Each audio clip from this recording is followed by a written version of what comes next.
So welcome everyone to this lovely hour that we're going to spend together, talking, dialoguing, conversating.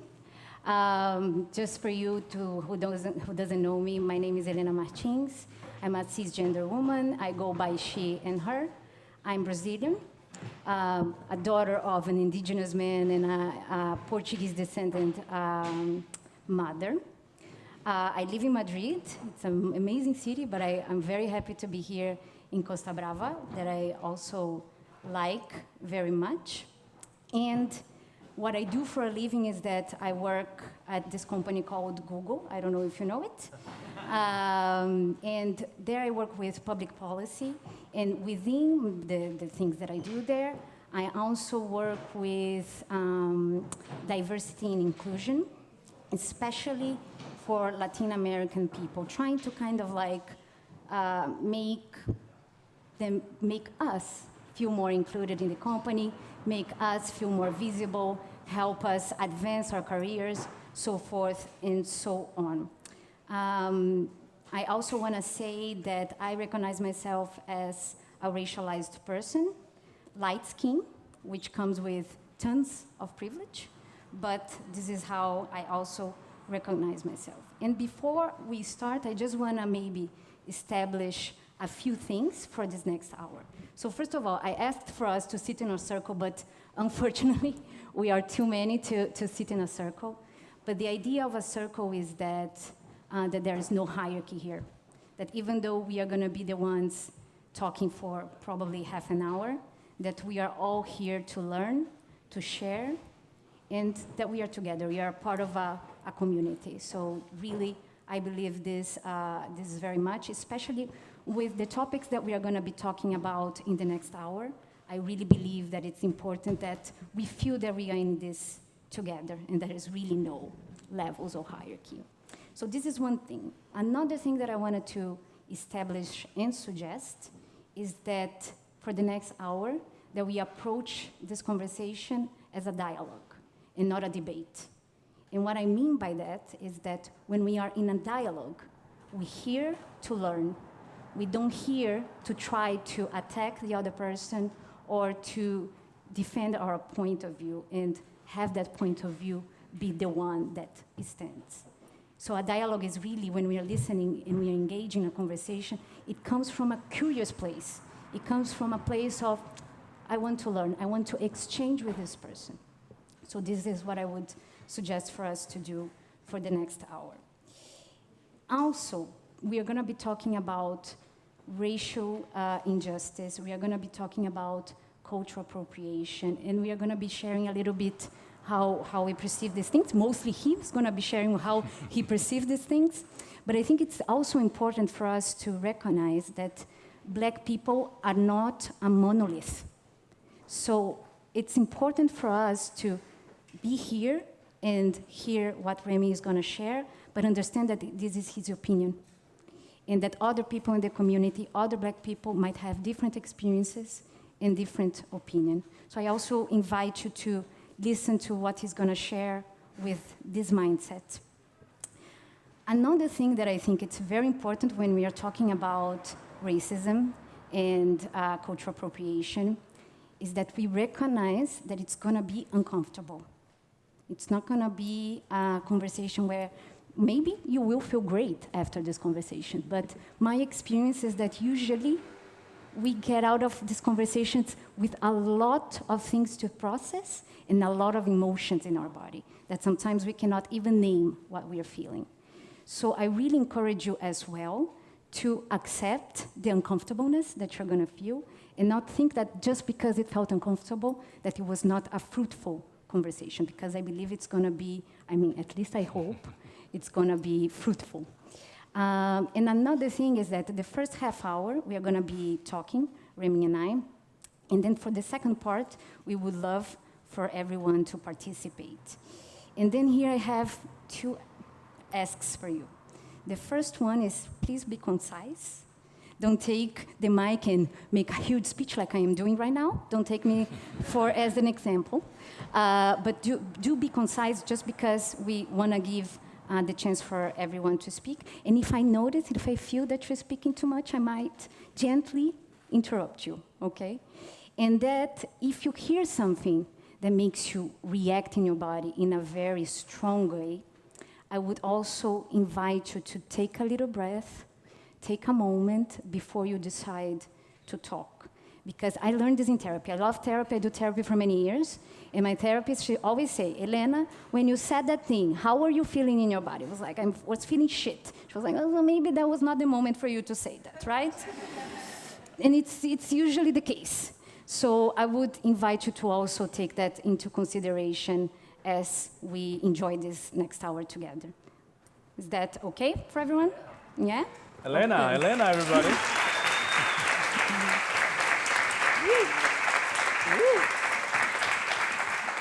So, I wanna start by maybe I'm not gonna present you because I think most people here either saw you dancing, learned from you, or dance to your music. But maybe you could introduce yourself with your own words and share a little bit maybe of your background and how you arrived in the scene as well, kind of given a summary of how you arrived in the scene and your experiences with other communities too would be super interesting. So my name is Remy Kouakou Kouame. I'm a nice guy. So I'm French. I grew up in France from Ivory Coast father from Ivory Coast, Africa, and Italian/Spanish mother. So I'm a mixed race child, and I grew up in house projects, like back home, like we call it ghetto in France, like poor area side. And so I embrace, like, with all of this comes with like sports, music, and culture is really important. So like I grew up like thinking that society is not designed for us. And then eventually, accidentally, I crossed path with Boogie Woogie, which was really a cultural shock with where I came from. And I think I jumped on board with it, and I shown abilities that I wasn't the type of person that was dancing when I was a child, but I was good at it, so I kept doing it. And I think I really hold it on that because it was bringing me out of my bubble, out of my everyday life. So I would say growing up, I compartmented my life a lot. Like I had my friends from the ghetto, and then I was playing basketball, and then eventually I started to DJ, and then I was dancing boogie woogie, and like each word didn't like connect. Like I didn't connect the word because I wanted to, I don't know, like I didn't feel to connect everything together.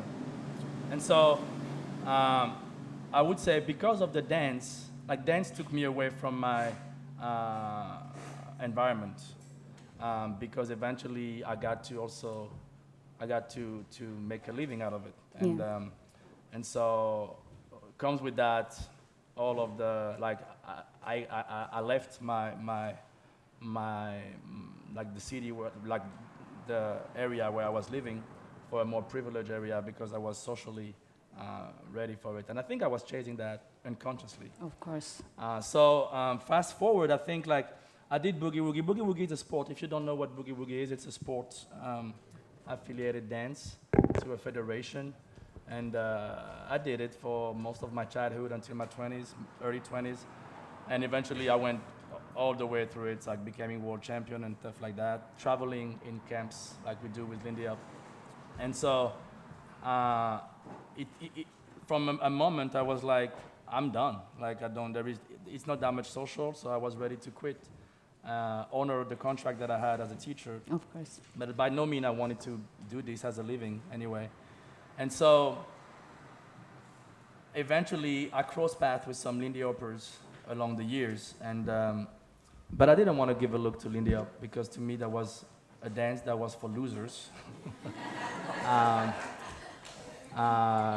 Took it short with that. Why did you think that? Yeah, I'm going to try to... I'm interested in knowing. I am from again, coming from like a lot of French people that jumped in Lindy Hop came from the boogie woogie scene. At the same time, I was in it, and I was successful in the scene. They were not. When they turned to Lindy Hop, they became successful. So I was like, that's a loser dance. Like, why will I look at Lindy Hop when I'm successful already where I'm at, you know? So that's like my relationship with Lindy Hop was wrong from the beginning because of my environment.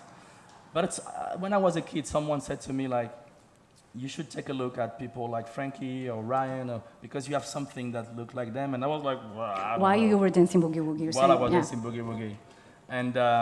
And over the years, I was crossing paths with people in the Lindy Hop scene, and they were like, you should come to the dance, and you shouldn't, like, the scene, the Lindy Hop dance is for you, and the scene will love you, da. And I was like, nah. But someone forced me, and this person is Ryan Francois. And I was like, okay, what do I have to lose? Like, I will give a try. And so I joined his company. And I realized from the very, very first training that this is something I had. I think Boogie Woogie was the bridge at the end. This is how I connect to it. Like Lindy Hop, I felt the energy because of my personal environment. Like what it comes to express yourself throughout movement, when it's like a need, when it's like a cultural thing. Like I think I realized that I turned away from my culture for succeeding socially. And so when I discovered Lindy, I was like, oh, I have this, I understand this. I don't have the technique, but I understand the energy. And quickly, the doors opened for me in the scene without being ready. So at first I didn't want to, I took a year or two not teaching, not traveling when I had people requesting this. And along my, I don't know in which way, but like from a fun thing, I created something called the Caribbean Chim Cham. Yeah. This had a lot of exposure. I did a video clip with Ryan, two cousins that had a lot of exposure. And I had more and more requests from the scene. And I went, all right, I'll give it a try. And since then, I'm still here. But I had this hate and love relationship with the scene from the very beginning. I think I stepped in the scene from, I think around 2011 or 12. And I had times where I was like, I don't know what I'm doing here. I've always been grateful about making a living of it, but I felt like I couldn't be myself 100% in the scene. And I think the pandemic was the turning point for me. I don't even need to ask you questions because that was my second Really? question. Yeah, you see? What happened to you during these 2 years? Well, Because let me just make my question. Yeah. Go for it. No, because the Remy I met Yeah. a few years ago is quite different from the Remy today, from my perspective. Yeah. And we've been talking throughout these 2 years, and I know that you've been doing a lot of reflection these past 2 years, and I would love to know what happened, if you would look before the pandemic and now, what changed. And I think it's important for us to also put names on things. So in 2020, I'm pretty sure most people here are aware that George Floyd was horribly murdered in the US, and that generated a lot of reactions among the Black community. In the meantime, what was happening on the Lindy Hop scene, at least my experience or what I saw at that moment, was that there was very little reaction from the Lindy Hop scene to that horrible thing that happened in the US with an African American man, while this dance, of course, comes from African Americans. So this disconnect was quite shocking. And I think this was something that many people, such as Marie and Di, you yourself, Tasha, so many people started to also be very bothered by this disconnect. And some conversations started at that point. So just to kind of contextualize what we're talking about. That's a perfect way to sum it up. I think to me, on a personal level, without getting to all of those emotional things later over the pandemic, I felt blessed about a pause in my life. I have a daughter, and having the lifestyle that we had before, like traveling, even though I was reducing my traveling, but like being home, like with her every day, and that was like a blessing to me. So I was really grateful about it. And when I think all of us had the same thing, when you are forced to be in pause, you have a lot of time to think about life and perspective and the meaning of life and what you want and what you don't want anymore, blah, blah, blah. And then happened all of those things in the US. And the funny thing is that, I mean, funny. The interesting thing is like I started to feel weird. Before George Floyd, there was also Ahmaud Arbery. I don't know if you heard of it, the jogger.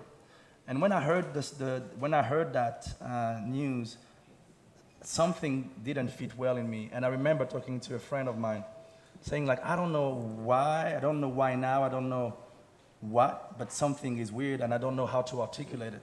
But I feel like I can't stay silent anymore, like with all of those things, because in France we have quite our own level with social injustice, and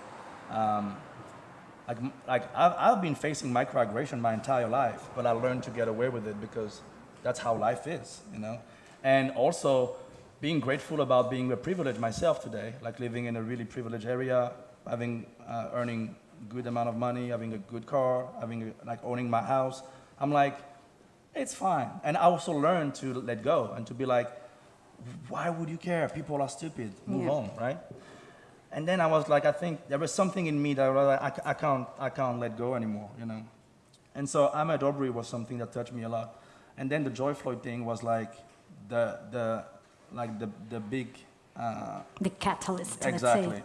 Because like I was like nothing new. Like it's not something that is like not like never happened before. And in France, I think that the big thing that changed everything is like in the news when I was hearing like, and the pandemic this and like the vaccination, da da da da da da da da da. And meanwhile, in the US, and people were like commenting like this is like a faraway problem, where I know that this is a problem we have also. Maybe like the only difference that we have with the US is that we are not allowed to wear guns in the streets. But like the social division and the bias that we have from the colonialism, it's still here today. And I think not being honest with it, crushed me. Like I was really down. Like I really had I wouldn't say depression, but like I was really down that I didn't know. And I engaged a lot of conversation with my entourage. And this was really hard because my entourage is like my wife is white.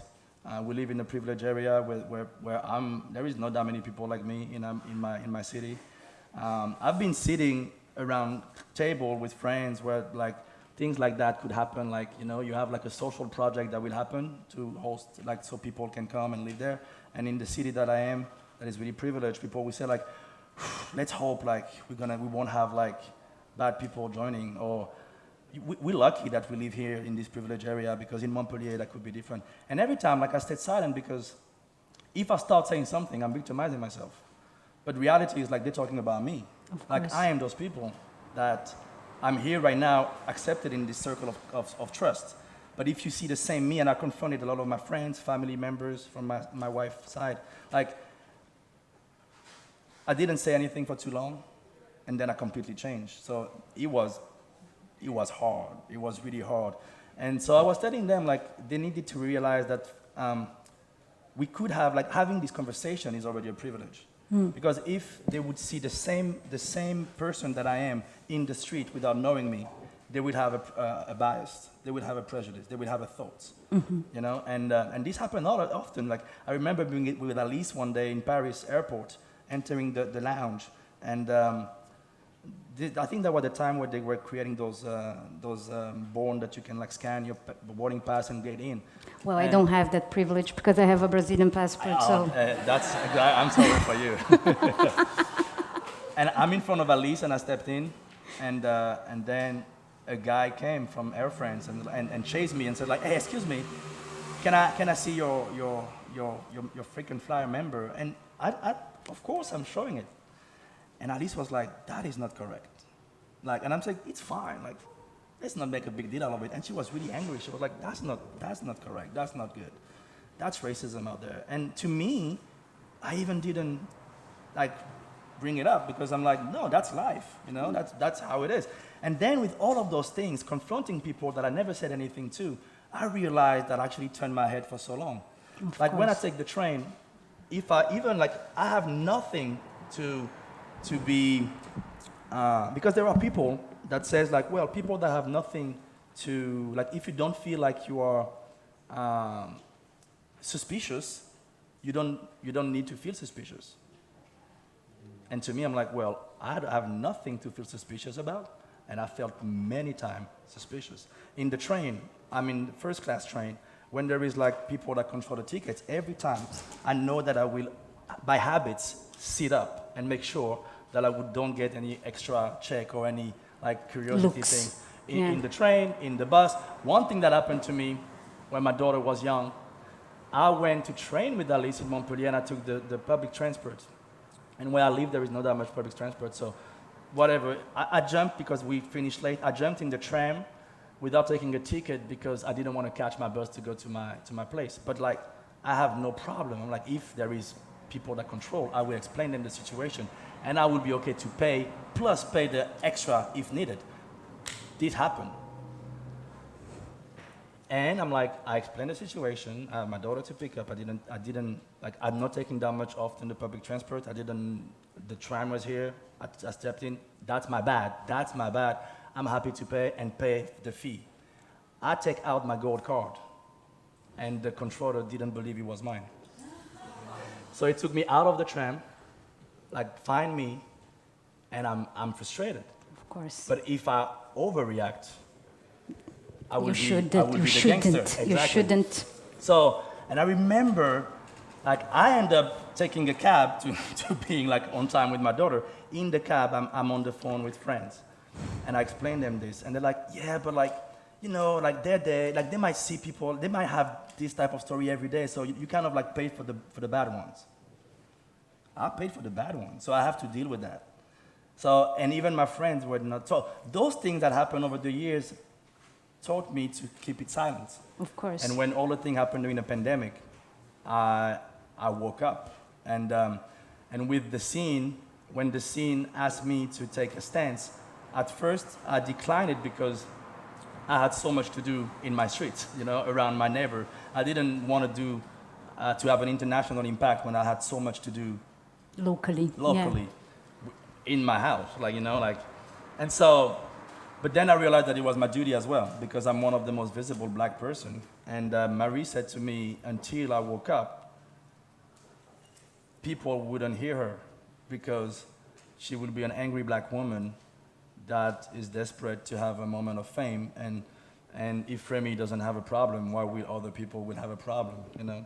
And so I had to humbly realize that my experience with the scene is not the same that a lot of black people, women and men included. I think the scene opened up to me. I questioned it at first because I was like, am I there because I'm black? And some people made me question this as well. I was eventually convinced that I have something to bring. But, you know, the concept of tokenism. Of course. I think it's good if we have one or two. But maybe it's good to explain to people what the tokenism to be like, without being a Wikipedia description. People that says like, I'm not racist, I have a black friend. You use that friend to say like, to not check your bias. And so... Or maybe like in Lindy Hop. Look, Lindy Hop is not racist, we have Remy. Exactly. And so reality is like, opportunities are not the same, period. That's a reality. Because when you also have, that's a reality, when you have black people that come with the culture, it's different. Mm-hmm. And some people don't want to feel different. They don't want to feel like out of, you know. So I think the scene was built up out of power dynamics, out of neocolonialism, out of all of this. And I have participated in this. And the reality is like over the years, there were so many times that I could have done better. But I was standing as I represent the diversity. If you like, I represent the possibility. Uh-huh. So it's good that I'm there, that I'm in the space, because I can represent that it's possible. And representation is very important. It's really important, but still it has a limitation. Of course. That I didn't want to agree with. And So yeah, today I'll try to do better for sure because something changed. I think to me, long story short, I think I can't turn my head anymore to the problem. When before I was like easily turning it because I was still active doing things that were representing. I was representing representation, you know. Of course. But that's not enough. But I think you mentioned something that for me it's so important, which is how you also create coping mechanisms to deal with the microaggressions, sometimes micro, sometimes not so micro. For sure. And that's a survival mechanism in the end of the day. And even not looking at that as you were, but then at some point also being aware of that, it's quite a difficult process to kind of reconcile within your own body, within your own mind, I believe. I went through all the stages. Like I think my very first reaction was like I should quit. But to everything, like the place I was living, the person I was being in life, the friends that I had, the thing that I was doing as a living. And I remember confronting a friend of mine and said like, I'm making good money being a dancer, but I doubt that if I would have wanted to be a doctor at the age that I have, that I would have made it. That it would and be maybe possible. I'm wrong, Yeah. but just the fact that I'm doubting, it's something that we should reflect on it. If I would have been like, because reality is like black people, it's okay. Like black people have rhythm in the blood. Like black people are better at sports. So there is certain things that you are allowed to be successful at. If I drive a decent plus car, I'm either a basketball player, a rapper, or a football player. Yeah. Like as simple as that in people's mind. If I drive a shitty car, I might not have a good social situation. I know this. The way I dress up would have an impact on people. And I think those things is things that I always been aware of. But as you said, I think I decided to, I thought, do it better, or like, it's fine because I'm good in how I deal with it. But at the end, I think I was more trying to survive, as you said, than anything else. So I questioned, like, should I go back and live in my social project thing? And I realized after a certain while that it was okay that I was feeling like that. I needed to digest it and then to react. Yeah. And my reaction was to create. So I didn't need to go and live back into like poor area, but it was important to me to go there and make something, like working with kids or like Connect with them again. with them to make sure that, because at some point in my early age, some people show me an example that it's possible to be out of it. And so it's not about changing everybody, but like it's about creating an alternative for people. So if I wanna go back a little bit to how these 2 years in this process of becoming aware or more aware, let's say, and also more vocal with your entourage. I'm going to use that now because I didn't have that word in my vocabulary before. In your entourage, and then making this decision of also being vocal in the scene. I'm very curious to know, beyond talking, what has changed for you? I don't know, in the way that you approach your dance, your teaching. You are also an event organizer. You were a DJ. You also reconnected with your DJing during the pandemic, and I imagine that has something to do with also some of the reflections that you had. For sure, because in these 2 years. I've been a DJ. I've been in the DJ industry from my 14th years old. I was DJing in club at 14, like as a prodigy, and I think I left the scene, I don't know, maybe when I was 24, maybe, or something like that. And also, because of the industry, the music industry, but also because the dance was taking a bigger space, and I couldn't do everything 100%. But it's been a couple of years that I was like, I need to go back to music. I miss it. And the pandemic made me, like, I was like, okay, I think it's time to buy new equipment, and we start doing it. And so the thing actually, like, to me, I started to engage conversation with event organizers. And at first it was like event organizers that I have a chemistry with. And I was like, okay, I need to open the conversation. What can we do? What can you do? What would you do like to embrace a change or to like how would you reflect to everything. And I quickly felt that the scene was divided during the pandemic because like things like CVFC showed up, and I remember clearly feeling that for some people it was too aggressive, CVFC, Collective Voices for Voice Change, like, yeah. which And, is a group created by Marie, by Felipe, who is here. Help me.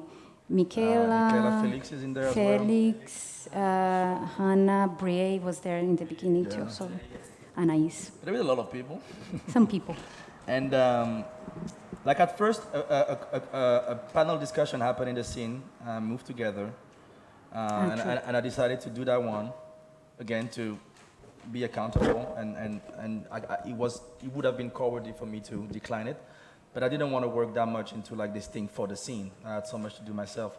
But then I saw, like, we had like a... Yeah, I'm feeling it, and but then I think what the reaction of like, let's say I witnessed people were like, yes, but no. And they're like, yes, it's good to have the conversation, but no, it's not done the right way. And I hear it, because again, being uncomfortable is not a good feeling, right? But I like to say from the very beginning, like every movement has extremities, and they are both needed. And not that I agree with everything every time, but it's needed, you know. And the best thing for me is like in the States during the civil rights, they had Malcolm X and they have Martin Luther King. They were both fighting for the same thing, but one in a peaceful way, one in a violent way. They both get murdered. So when you say like, oh, I don't like the tone, it's too aggressive or stuff like that, okay, but when it's like softer, do you listen to it?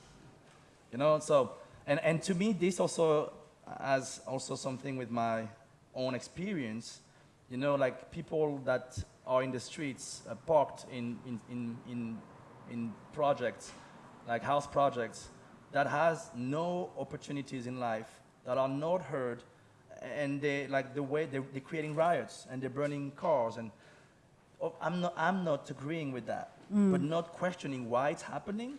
It's something that forever bugged me, and every time I tell people, like, you need to understand that this is like before they get there, you will never even talk about them. Yeah. You know?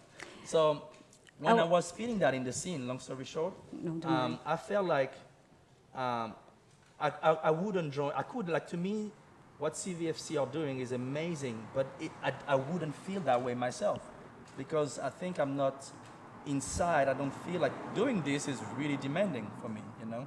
So it's not about like I'm not an expert. This is something I talked with Margot and Alba, like when they asked me to have this conference, this talk, I accepted, again, not to shy away from my responsibility, but it's not comfortable for me, and I'm not an expert. I can only share my experience, but it doesn't mean that it's the truth, and I'm not like Monsell Durden or Marie that is going to have like this sociology knowledge. I'm just sharing my experience, and I think it's important to do still. But I realized that my way of reacting was creating. And the first thing that I've created was this online event called The Experience. Yeah. Where I wanted to create something. I was selfish. I wanted to create something that like the event of my dream that I would love to attend, where there is like the dancing centered around jazz, because I think in the modern street dance communities, they have so much disconnection with jazz. So I wanted to call out legends, pioneers, people that I think are amazing in their field, and trying to see if they would be down to do something with me centered around jazz, having panel discussion, DJ parties, so everybody was dancing on their Zoom screen. And I was surprised by the over-optimistic reaction from people in the hip-hop scene, house scene. But like, it's about time. It's about time that someone is connecting the communities together. It makes a lot of sense. It's you too, because you have these connections before. And I found, and the thing that made me even more pushing through is when every artist from New York that I had in my event, every black artist, African American artist, knew about swing dancing, knew about the Savoy Ballroom. Like, I remember a house dancer called Brooklyn Terry even says, like, my grandma used to dance at Savoy. And he showed me pictures of her getting ready to go and dance. He was like showing me moves that I remember her doing. And every time I was like, how come I never saw you in our scene? Because we don't feel comfortable. This is not our dance anymore. This is a Eurocentric way of changing the narrative and having like a cosplay thing. We don't feel comfortable. Like, we're not stepping that thing. Can I connect here with the next question that I have for you? Because I think you read my mind. Maybe we talked before, but no. I think it's really connected to what I would like to ask you before, because one of the things that I think also was part of these conversations is around cultural appropriation, right? And I did a googly thing, and I looked for a concept of what cultural appropriation means, and I found one that I really like, which I'm gonna read for you, because maybe some people don't know what that means, and I think it can be quite of a controversial topic sometimes. Mm-hmm. So pardon my reading, I'm not an English native speaker, I'll try my best. The unacknowledged or inappropriate adoption of the customs, practices, ideas of one people or society by members of another and usually more dominant people or society. So that's, I quite like this. Pretty on point. Pretty on point. And on point. Exactly. If you could put cultural appropriation, meaning is the first thing that comes in Google. So it's quite good, this search engine.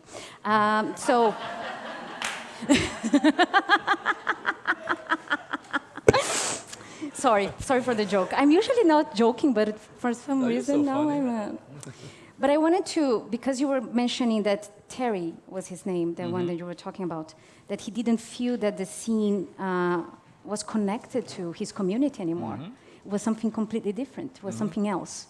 And I think a lot of this conversation goes around also the discussion of cultural appropriation and actually how the scene, instead of doing some cultural appreciation or cultural respect, it goes far from that and moves into the cultural appropriation. Yeah. So I would love to hear your thoughts on this. There are many. I think to me, first, and this is something I would thank a Parisian girl, woman called Edwige. I had a conversation with her in Andu's camp recently. And we came to that conclusion of like, knowing history doesn't make you part of the culture. And I think the scene is fetishized, like there is a big fetishism about history. I know some dancers that even know, like when they listen to a song, they know which bass artist, player the bass player is in the song. Best, and I don't even know myself, you know. And I think this is where we believe we pay our appreciation to the art form and the culture. But again, knowing history doesn't make you be part of the culture. At best, you are an historian. At worst, you are appropriating a culture. So that's something that I was like, yeah. And also, and I played a part on it. Like a lot of the time in my workshops, especially beginners, intermediate classes, I like to ask people, I still do. I used to love asking people, like, why did they start Lindy Hop and what do they like about it? And often, like, the answers are, it's joyful, it's fun, it's free, it's blah, blah, blah, blah, blah, blah. And I never said anything. I said, yeah, but it's also this. Like, yeah. And now I can't let this being said anymore. Like, it's none of that. This art form is expressive. And throughout expression, you will find joy, you will find freedom, you will find like everything, but it's come from, like the intention at first is to express. It's not like, it's fun. Like you need, today, I don't know, and I would be really honest with you here, I have the thought that I don't know what to do with it yet. I still believe that everybody in the world should be exposed to this art form because this is like a place of expression and everybody needs to let go. No matter your social environment, background, like ethnicities, economic or whatever, no matter, like a doctor, whatever, everybody should be exposed to it and embrace it. Though, I'm not sure, and I don't want to be controversial about it, but I'm not sure everybody should stay. Because if you're not understanding the culture, if you're not embracing the codes, you're gonna do disrespectful you're going to have an impact. Because I mean, some of the discussion, and I think this is the way that some people feel, is that when we talk about cultural appropriation, people translate that to, we cannot do this dance then. This is it. It's not about not doing it. It's about understanding, Yeah. period. Being humble enough to be like, like, and I would put the parallel, like, and I'm happily stepping more into the house and hip hop community. And I remember today I'm like, if somebody want to start like fall in love with house dancing, you go and take classes, you go to workshop, you go to convention, whatever, you will not be accepted by the community if you don't embrace the codes. If you're not humble enough to understand the interaction with people, to understand certain things. And to be honest with you, I don't think in the scene we have those codes anymore. Like the standards are changed, the narrative changed. That's a reality. I'm not saying it shouldn't exist anymore, but we need to really confront the thoughts of it about it, because. And I remember again, I was once in a workshop with Alice, and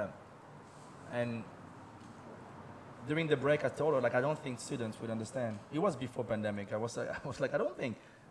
I feel like we are teaching something, but they will never get it. And even though people in the class were all wearing the same brands of shoes that are popular at the moment, or the clothes that were making them do the Lindy Hop, I was like, in hip hop, it's not about wearing a baseball shirt and a hat to the side that will make you be hip hop.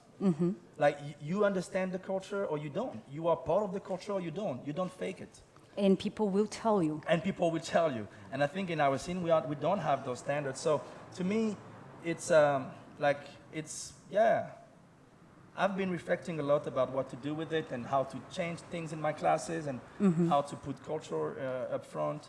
But being also aware in the environment I'm navigating, like, you can't go too far because it would be too much of a change. So it's still Trying a process. to find a balance exactly, there. It's still a process. The thing that I could share regarding cultural appropriation, because I agree a lot of the time people don't understand what that means. So I would just get a concrete example. I was not long ago in a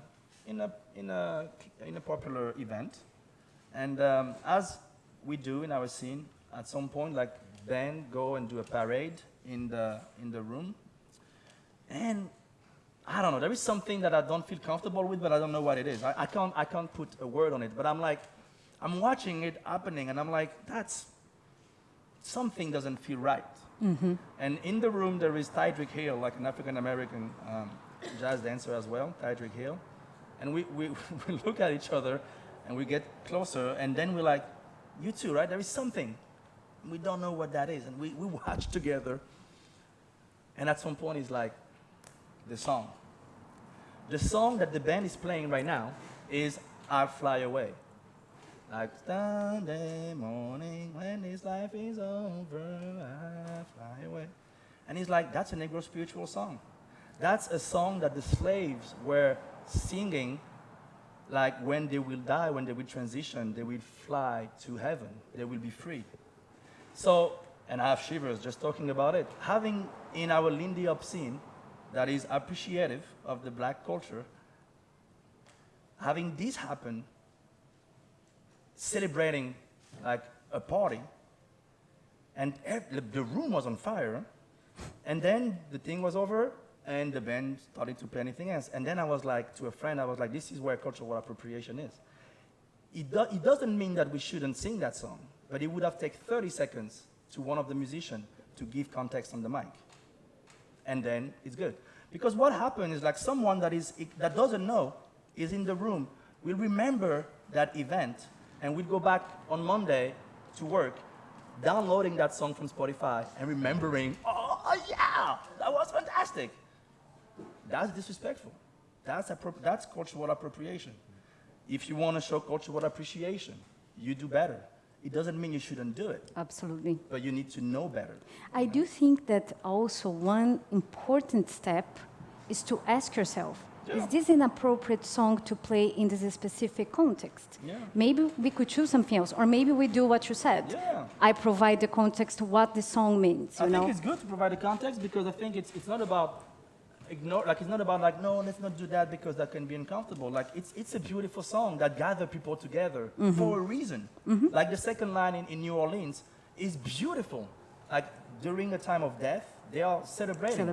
But you can't steal that and change the narrative and pretend you understand when you actually, I'm sure, 90% in the room didn't even understand. Yeah. So that's a problem. And I think what I find hard today in the scene is that when you ask and confront organizers about those questions, they shy away. And so to me, I'm like, I understand now that I'm going to choose where I go. Like, I'm done taking the space to represent myself. Like, I need to be at space where for my mental health, Absolutely. I feel comfortable. And so, surprisingly, there is a lot of events that I will not show up anymore because also organizers don't want me there anymore because I'm too much you're problematic. questioning. Exactly. It's too much problem with Remy now. Absolutely. When I don't think I'm causing that much problem, I'm just wanting to confront them with like question that is much needed for the scene. And something that I'm out of, so I'm sorry I've done. No, I'm just being keeping track of time. Yeah. So you people should can do that. also. Yes. But finish what you're saying. No, the thing is like, again, I don't consider myself an activist like in this way, but I want to make a change, and I think today I'm done with the scene where people are like, no, but for me, I just want to do the dance. I don't do politics. I don't think I'm doing politics either, but this art form is political. If this word is too sensitive for you, we can change it. We can put message, vision, statement, whatever, but it's about expressing something against the dynamic. So if you just want to use it, pick and choose what you want from it and leave the main essence of it, that's, again, cultural appropriation. So it's not about being political. It's about being honest with the intention, and especially when you make a living out of it, you can't shy away from those questions. So speaking of intentions, I think you're now engaged in a quite big project that I would love to hear from you also. Maybe you can share with us a little bit your vision about the International Lindy Hop Championships Europe. My connection with LHC is getting a little bigger. Like, they want me to get involved with whatever I would bring to them. And so last year, I took in charge the youth program, which was really successful. Like, we gathered 80 kids all over the world with the online program within 1 month, so that was fantastic. And the level of the kids in the competition raised as well, so I feel really proud of it. And then I changed the format. I think like there were things that should have been shaken to bring much more of the street culture vibe to the event. And so some competition were great. And then they lost money. They did LHC in New York, they lost money. And serious/joking, I was telling them, you guys should consider doing continental edition, like LHC Europe, LHC Asia, LHC Africa, LHC South America, blah, blah, blah. Because then it will like bring the scene together. I see this event as the gatekeeper with the culture, and it's beyond a competition event. It's about bringing people from this culture into the other continent to educate. And from one thing to another, it's happening in November. Yay! So, I wasn't ready to do it that early. Thank you.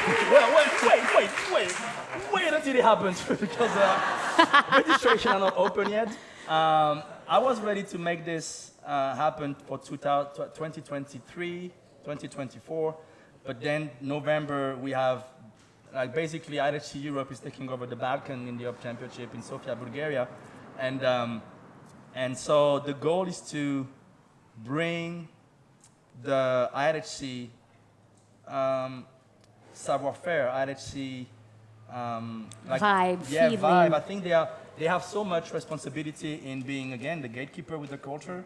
It's black-owned by Tina Morales. So I'm organizing the one in Europe with Yavor and Sonia, Lindy Hop Bulgaria. And my goal is to bring like people from our modern scene, elders connecting vertically with elders, but also connecting horizontally. Like right now, I don't want to speak too much about it. It might not happen, but like we're talking with people like Monsel Durden, we're talking with people like the house dancers to come to have a fresh eyes, because they might not know Lindy Hop and solo jazz, but they understand the culture. Absolutely. So having them having a say in the judging is important. Having cultural classes, it's important. Like in Europe, we don't know what Chicago stepping is. We don't know what DFW swing out is. Those are African American partner dancing of today that are dance on R&B music, hip hop music, soul music. And we can't pretending celebrating a culture if we don't actually know this culture. Jazz is one thing, but the entire culture is way bigger than that. So I want to connect people all over the world with this. And so that's the goal. So if you want to be supportive, show up to LHC Europe. And not to mention that 5 divisions would be qualifiers. So the winners, 4 divisions, 3 divisions? The winners of those divisions will win a flight tickets to go to New York. So they're going to have the flight tickets, the event and passes, and the comp fees waived. So you're going to go to New York to do the finals there. And we're going to have a spirit award. At the end of the weekend, we're going to give up to 2 people, either a couple or a solo dancer that we believe should go to New York because of the spirit that they have. So it can be a beginner dancer or a beginner couple. So we've tried to really like give opportunities as well. So I think this is something that could connect the scene. I feel like it could also attract. I'm doing residencies with street dancers. I want to put in street dancers, modern street dancers, our dance, to see how they react in their bodies. And my idea is also to bring them to compete and to, like, I want to see much more diversity in our scene. No, I think it's honestly, I think it's a brilliant idea. Thank you. And when we were there this year, and I did see Felipe was there too, the difference of it being in DC, in New York, when the community is there, was absolutely different. That was crazy. It felt a different dance. I felt a different community. Yeah. So it's great that actually people would have the chance to also go and because like in New York, it's happening in a like art deco ballroom, and you have people from Harlem, like people like elders that are in their 70s or 60s or 80s. Because reality is like Lindy Hop never died. Yeah. It wasn't mainstream anymore, but it's every time been danced in New York, in Harlem, in like in families, in small communities. But like Mama Lou Park was one of those dancers that kept like sharing the dance. So you have Mama Lou Park dancers that come to LHC. They dance on stage like during the socials. So it has a vibe that is like you need to be a part of it. To me, you can't be. Again, it's not like economic, like finance put aside. You can't be hooked by this art form and not being part of the, like, witnessing the culture, you know what I mean? So I want to bring the culture to educate people in Europe, Asia. Africa is another story, because in Africa it's more about sharing. We don't, like, African dancers don't need to dance swing. No. You know? But I think it's important to share, like, the lineage. So Africa, it I have to stop you because we have 4 minutes. Holy shit. We could extend a little bit if needed. Can we extend a little bit? Amazing. Yeah. The bosses said that we can extend a little bit. But maybe we can open for questions, if that's fine.